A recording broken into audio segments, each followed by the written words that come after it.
Am I making it too obvious who's gonna be my game of the year? I mean, Resident Evil 4 Remake and Zelda Tears of the Kingdom have a strong chance too. But unless those games give me head while I'm playing, it's gonna be very hard for them to match the sheer quality of Pizza Tower.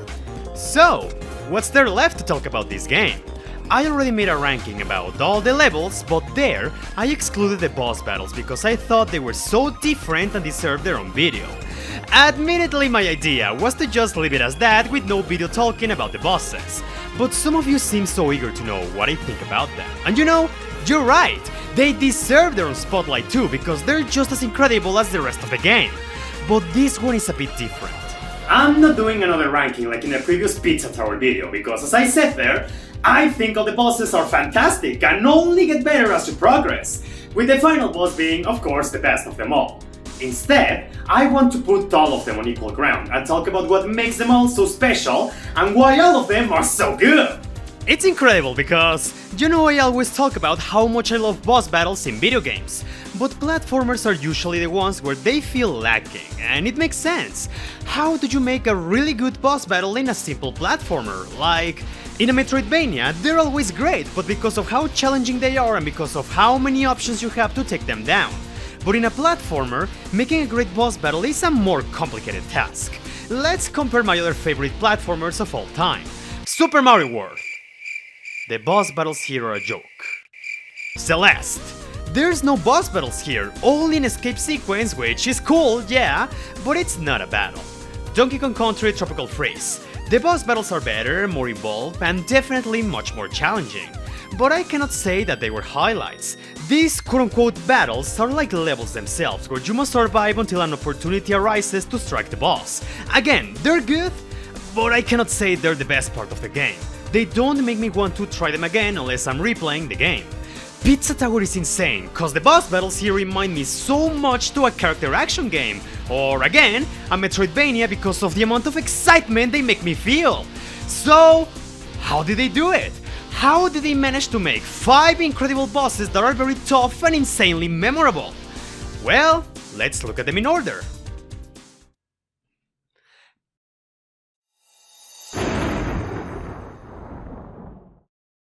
Pepperman was a fantastic first boss, and I think he perfectly encapsulates the challenge curve in Pizza Tower.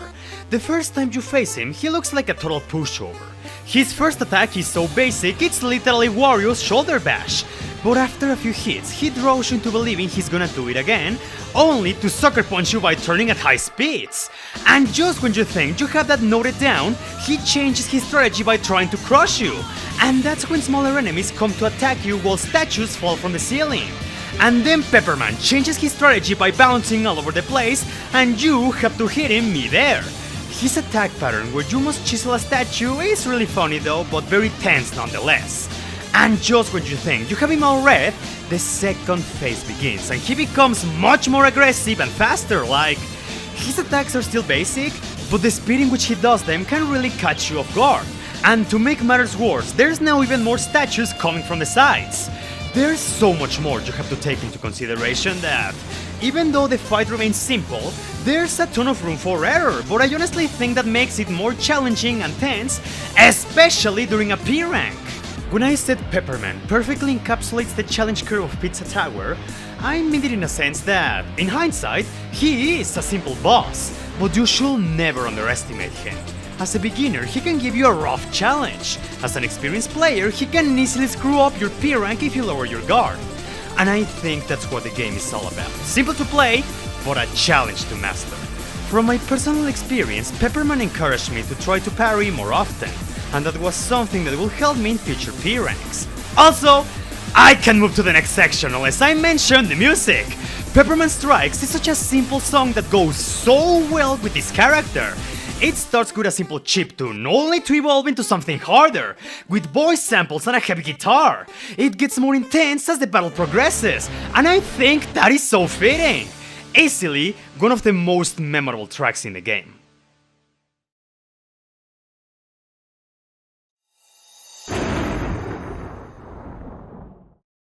Someone correct me if I am wrong, but from what I have seen so far, some fans seem to be divisive on the Vigilante, with many considering him to be a bad boss battle. I completely disagree, but I think I can see why he's not as beloved. His design is super basic, he's a cheese lime with a cowboy hat, so he doesn't stand out much from the other bosses. The song of the battle, it's good. It fits the atmosphere so well, but it pales in comparison to how amazing Pepperman Strikes is. And the unique gimmick of the battle can turn off a few players, but personally, I love it! What makes this battle so unique is that instead of punching your opponent, you get a revolver and have to shoot him. The reason as to why I like this so much is because it reminds me to Mega Man. You gain access to regular and charged shots, except that this time you can still use all of Peppino's abilities minus the grab. And in consequence, the Vigilante is like a really good Robot Master battle. But unlike Mega Man, there's no different weapons that can give you an advantage. This is a full, clean Mega Buster battle with no easy way to finish it. And for what it's worth, the Vigilante still puts up a great fight. Unlike Pepperman, Vigilante's attack pattern tends to be a bit more random, forcing you to adapt to whatever attack he will do, which is easier said than done since he has a solid variety of attacks. And more than him being a strong opponent, there's tons of hazards you have to be wary of, from a bouncing cow, the ghost of Johnny Cheese, and target pictures that get in your way. I think the Vigilante is a boss you learn to appreciate the more you get to know him. The first time I fought him, I didn't think much of the event, but when I tried to P-rank this battle, it was a challenge, sure, but it was hard not to get excited putting everything I learned in practice, avoiding all his attacks, parrying the ghosts and cows that gave me so much trouble in the past, finishing with a quick draw duel that hyped the fuck out of me. So yeah, I personally think the Vigilante is a fantastic boss battle that stands out due to how different it is.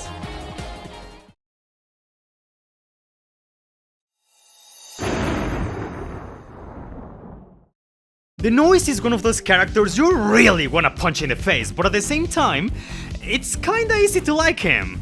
If you thought the Vigilante was unpredictable, the Noise is on an entirely different level. There's no safe way to approach him. You just have to keep your distance, and once you identify his attack, do your best to avoid him until he's vulnerable. Players must always keep a cool head. His attack variety is not very extensive, but all of his attacks are very challenging to dodge and can easily screw you up. Only getting worse during the second phase, where he outright becomes a piece of shit. The Noise's attacks don't just get faster, trickier and more relentless, they gain new tricks, with him exploding near the end of his bouncing attack, creating shockwaves after using his pogo stick, throwing his skateboard at you, making it impossible to get to him in time, or the P-rank killer, his fake out taunts. The first time you fight him, these things constantly bait you, and during P-rank, it's so easy to fall for his tricks if you grow desperate, which tends to happen very often since he mocks you all the time. There's also these noises, which aren't much of a threat, but still have the potential to mess you up at the worst possible time. His battle music is so weird, like, with a character that looks like this, you'll expect some bouncy, wacky track. But no! The Noise's battle theme is very epic and bizarre at the same time, but it's still really good. I especially like the voices in the background cause they remind me to Sonic CD.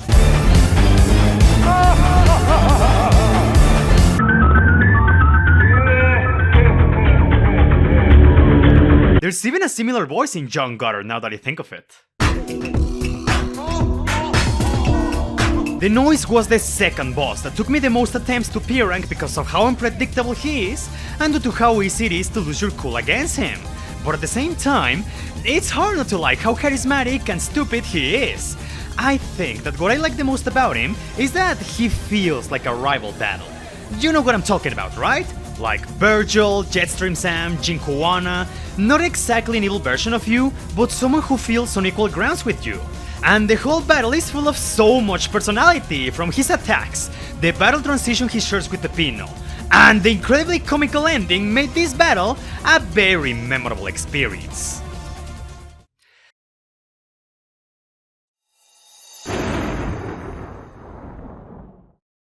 There's nothing about fake Peppino that doesn't stand out! Right off the bat, when I saw his boss gate, I felt so confused and even creeped out to some degree. Same thing when you start the battle, as this is the only instance when you see a Peppino versus Peppino title card. And once the battle begins, that confusion turns into a shock. Fake Peppino isn't a perfect clone. He's taller, has an eternal smile and a loose eye. He has a more distorted voice and the way he moves is so unnerving. If the noise was more of a rival battle, Fake Peppino is literally fighting an evil Jew. Almost every single attack at his disposal is something Peppino can do, but with a unique twist. He can grab dash with a more noticeable wind-up. He can super jump but can also bounce off the ceiling, run on max speeds all over the room, and even super taunt while throwing projectiles. Not to mention his own unique attacks he has. And that's not all. As the battle progresses, more fake Peppinos will show up attempting to confuse the player as well as attack them, only becoming more aggressive when the second phase kicks in as they attack alongside the real fake Peppino, so players have to constantly monitor the entire area while avoiding damage. But the most disturbing part about fake Peppino is his third phase. That alone catches any player off guard, cause all previous bosses only had 2 phases. But the thing is, it's not a battle. It's an escape sequence! Fake Peppino will turn into an eldritch horror and chase you! Admittedly, this part isn't hard at all, but there's an ever-present sense of dread, and the shock when you see him muted for the first time adds to the tension. And that's the interesting thing about Fake Peppino. You don't defeat this thing, you escape from it! Even though I felt some relief about finishing the battle, I couldn't help but think, what the hell was that all about? And it doesn't stop there. The arena of Fake Peppino is so unnerving to watch. During the first phase, it looks like a typical pizza place, much more successful than Peppino's restaurant. With the second phase, everything becomes creepier and more unhinged. The third phase is nothing but a dark room, but since you're escaping from a monster trying to kill you, it feels eternal and tense at the same time. And then you have the boss battle thing, very fitting to Fake Peppino. It's a remix of It's Pizza Time but more distorted, disturbing, and even hypnotizing in some way. For me, this song feels unstable, if that makes sense. Like, it's trying to stick together, but it's continuously falling apart, just like Fake Peppino. But nonetheless, Pizza Time Never Ends is a song that perfectly captures the essence of this battle. Fake Peppino is a standout and easily one of the highlights of all of Pizza Tower. This entire sequence has a unique tone that is only replicated by Don't Make a Sound, in how unnerving and even scary the experience can be. And the fact that the game achieved that in one boss battle really speaks lens on how special this one is. Yet, they still managed to make something even better.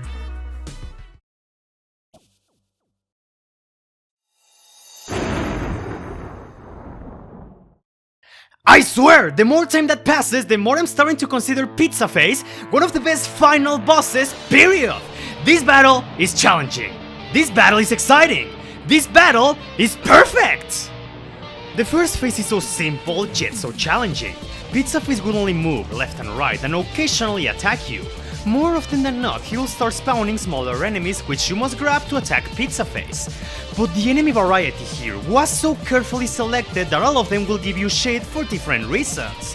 The ninja slices that are difficult to parry, the speeches that can attack you from a distance, the bandito chickens that are tricky to grab. Pizza Face will continue to spawn more enemies the more the battle progresses, forcing the players to think, should I strike Pizza Face or clear the room before I'm overwhelmed? Once you take all his lives out, his face opens to surprise the players with the real antagonist of the game, Pizza Head. And the tone of the battle changes entirely! Same way as the Vigilante, this battle is like a Mega Man boss, bringing back once again the revolver. But this one is on an entirely different level.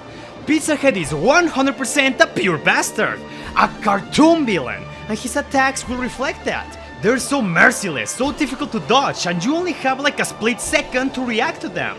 He can throw dynamite at random, use an Uzi who spreads bullets all over the place. What about pulling an entire level to make a barrage of Fortnites attack you?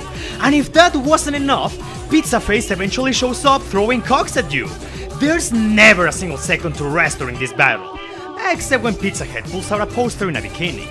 Once you deplete that health bar, you're exhausted, you want to believe you're done.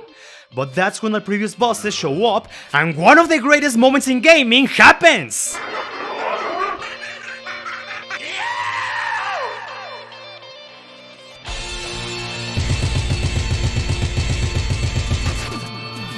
This moment right here! This is a moment where you feel every single emotion at play! The final phase of the battle is one of the most cathartic experiences I felt in a video game. you have to fight all previous bosses once again. They still pose a challenge, but now you finally snapped. Every hit becomes a pommel, and all the bosses start to drop like flies at your rage.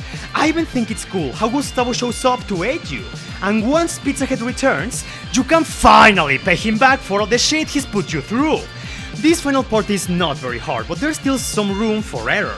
But once you finally got him all figured out and deplete all his health bars, you reach the climax of the battle, as Peppino gives him a beatdown that slowly rises them up into the air, finishing with a pile driver that ends this battle in the most spectacular way.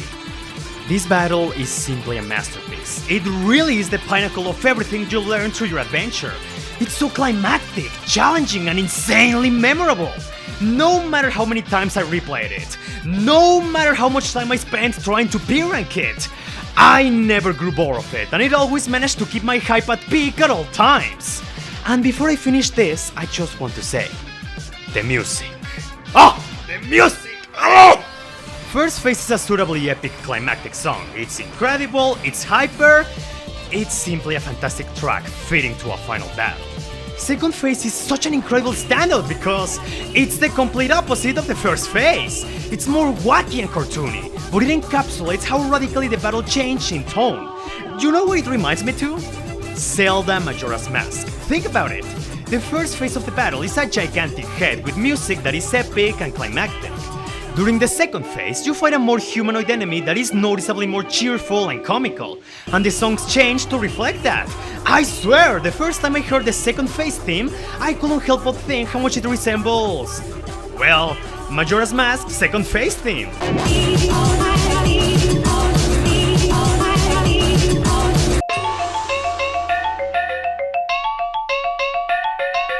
Yet, I still love this song! It's more comical, sure, but it remains tense and insane, a perfect showcase of what the second phase is all about.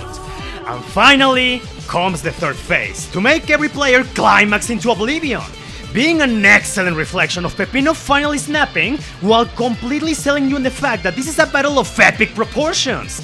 It's a song that makes you feel enraged but invincible, yet it also gets you a bit emotional. Not just because of how climactic it is, because if you pay attention to the song, you can hear elite motifs from previous levels. Lap 2, Pizzascape, Oregano Desert, Refrigerator, Refrigerator, Freezerator, and Waste Yard. This really is a song that slaps you with, hey, this is the end of it all! And once all is said and done, the song transitions from something of sheer intensity to a melody of triumph. The perfect way to finish Pizza Tower. And the perfect way to make me say, oh, me vengo. I really can't put into words how much I love this game. You know, it's one thing when you don't have any flaws, but it's an entirely different thing when you excel at everything. Pizza Tower has some of the most perfect design I've seen in gaming, and the fact that they made 5 incredible bosses in a platformer says so much about its quality. So, yeah, I think it's pretty obvious how much I love this game. Anyway, what did you think about the bosses? Which one is your favorite, or how would you rank them? Please let me know in the comments, and as usual, thank you so much for your time. I really hope you enjoyed the video. Well, if you want to support the channel by liking, sharing, commenting, subscribing, or Patreon, wink wink wink wink, that will mean so much to me. Have a wonderful day, and take care! I'll see you next time!